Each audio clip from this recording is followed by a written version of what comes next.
जय जगन्नाथ नमस्कार। Odisha cricket association तरफ जो ओडिशा प्रो T20 लीग आगामी 17 तारिख दिन अनुष्ठित होगा जाऊँगी। तो यहाँ बहुत दिन व्यवधान नहीं जानते आप ओपीएल होता फ्रांचाइजी मोड रे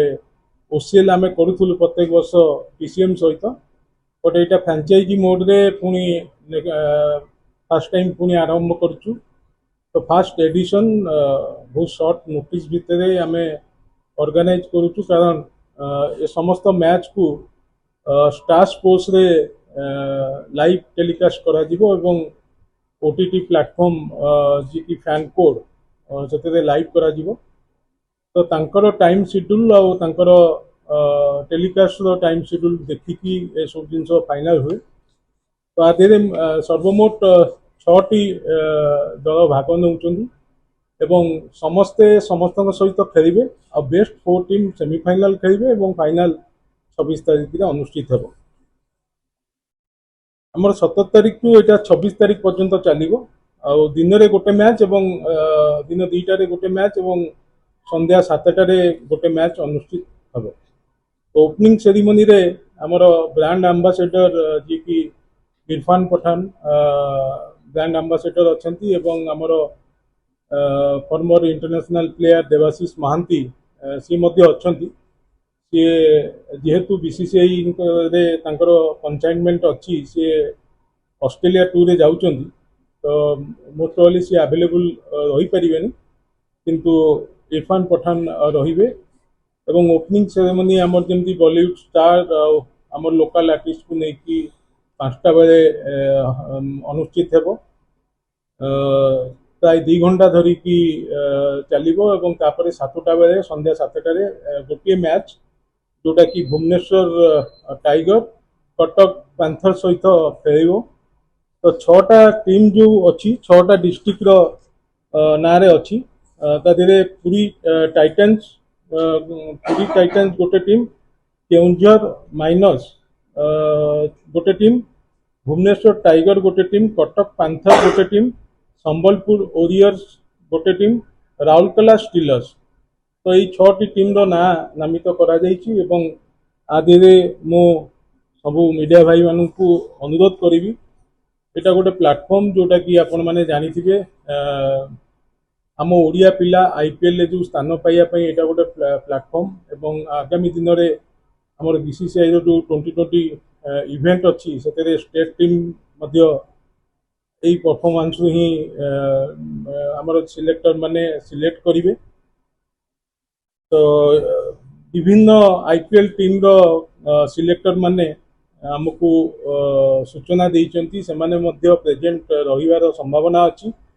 आम पिला माने जो कैचमेंट एरिया रू जो पिला मानू स्टेट रे विभिन्न स्टेट रे एबे आईपीएल स्टाइल ओपीएल आमर जमी ओपीटीएल होउची सेमती विभिन्न स्टेट रे होउची। तो आम पिला मानकर खेल प्रदर्शन देखिया सिलेक्टर माने आईपीएल टीम रो मध्य एटी प्रेजेंट रहिबे आ जो माने न रहिबे से माने स्टार स्पोर्ट्स रे देखिकी पिला मानू चयन करि परिबे। तो एटा आम पिलांकर भविष्यत पई ओडिशा क्रिकेट एसोसिएशन बहुत कम समय व्यवधान रे आरिबा स्पोर्ट्स कंपनी सहित टाई अप रे आमे एटा प्रथम थर पई ऑर्गेनाइज करूछु। मु आशा करिवि आपण मानकर सहयोग अतीत दिन मानकरे रहिछि एवं वर्तमान मध्य रहिबो आगामी दिन मानकरे भी रहिबो। नै दर्शक मानक पई आमे कोनोची माने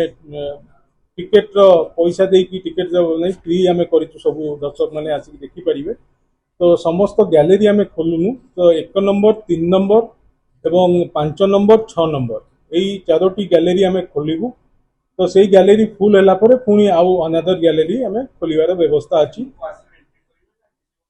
नहीं हमरो तदिरे टिकेट जिनिस टिकेट टिकेट टिकेट टिकेट जिनिस सहित हमरो पार्टनर अच्छु जी की तार गोटे सॉफ्टवेयर अच्छी से सॉफ्टवेयर को आप अच्छी से आप को डाउनलोड करेंगे ऑनलाइन ने टिकेट से ही अवेलेबल हम गेट पाखे भी अवेलेबल हम कहीं लिमिटेशन रखापी धरतु गोटे गैलरी आमर कैपेसिटी थी 4000 से 5000 लोक हो तो दया चकटार चांसेस अच्छी से आम 4000 टिकेट कर 4000 लोक ही भितर एंट्री करेंगे ଏବଂ ସେଇ ଏଣ୍ଟ୍ରି ଟିକେଟଟା ଇମିଡିଏଟଲି ସେମାନେ ସେଇଠି ହିଁ गेट पाखे आवेलेबल हम ना आप मध्यम भी से परचेस कर परचेस तो नुह फ्री कर डाउनलोड कर नहीं सेठी आम बारकोड जो सिस्टम थाए सेमती बारकोड स्टैंडी से बारकोड को स्कैन कले से आसेस करें गेट एंट्री आपड़ जानते आम सिलेक्टर माने तीनोटी कैटेगरी करथिले तीन कैटेगरी प्रोसेस थिला या जे टोटल प्लेयर मानक ए बी सी कैटेगरी रे जूनियर एवं सीनियर पिला कैटेगरी रे स्थानित करथिले एवं सेइथिरु जो माने आमे गोटे गोला माध्यम रे को टीम रो किए कोच आम जो कोच पैनल अच्छी सिलेक्टर पैनल अच्छा तो से माने कोच आउ कैप्टेन जो माने कैप्टेन अच्छा 6 जन कैप्टेन से 6 जन कैप्टेन को आमे बाछिथिलु कि को टीम रे रहिबे तो से माने बिल्डिंग प्रोसेस करथिले जार जो पिला दरकार से बिल्ड करथिले आउ जो पिला रही जाइथिले तांको आउ 4टी नेता आमे कहिथिलु से माने नै परिबे बोली एवं फ्रांचाइजर कोच आउ कैप्टेन तो से माने जो पिला नबा कथा तांको टीम रे ऑलरेडी से माने नै जाइछंती एवं सबु पिलांकर अकोमोडेशन आमे भुवनेश्वर स्वस्ति प्रीमियम रे करिचु सेठी पिला रहिबा पई सेठु बस रे डेली जिबा आसिबा करिवे मैच खेलिबे एवं प्रैक्टिस करिया पई आमे रेलवे आउ किट कॉलेज एमती विभिन्न ग्राउंड रे से माने प्रैक्टिस करिया पई आमे व्यवस्था करी।